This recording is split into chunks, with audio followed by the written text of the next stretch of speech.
Hi, it's Matt from One Week Bath with our continuing series of short videos on bathroom design, product selection, and remodeling. And today we're going to talk about a question that we get all the time.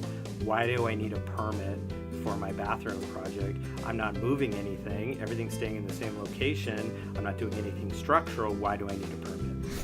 It's another edition of Soak It Up with Matt Plaskoff, bathroom design and remodeling.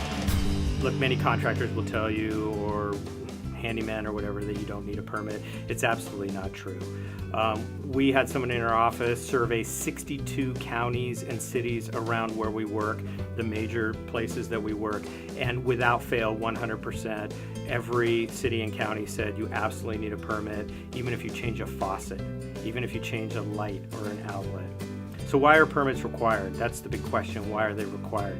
The main purpose of a permit is to ensure that whoever's doing the work is doing it properly. Safety is of concern, energy code is of concern, and water economy is of concern, especially in California. So those are the real reasons. So what could happen?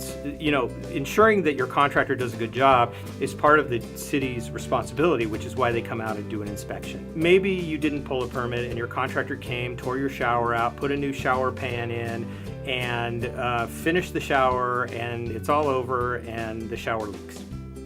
So it's not been inspected by anybody. Your contractor did it incorrectly, and now you're stuck with the shower pan that leaks. At least if an inspector comes out and takes a look at it, they have certain standards where they'll say they actually require us to fill a shower pan with water so they can actually see that the water doesn't seep out of the pan.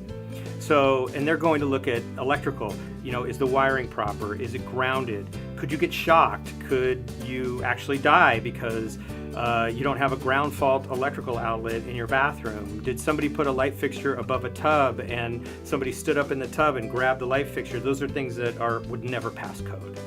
So there are a lot of safety concerns about what goes on in a bathroom, not the least of which is the glass that goes on your shower door must be tempered and built properly, which they also will inspect. So typically the inspector will come out during construction one time to see the things that are happening in the walls that are going to get covered up, and then at the end of the job to make sure that we have a low flow toilet, that we have LED lighting, that everything, the glass is proper, that everything is done properly at the end for safety reasons. So that's really the purpose of a permit, to ensure your contractor is doing things in a safe, proper manner that will last, energy efficiency and water efficiency.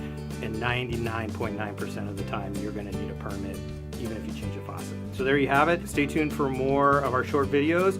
You can go to YouTube. We post them on there. Instagram and Facebook, we post them there. And they're on our website at oneweekbath.com. See you again.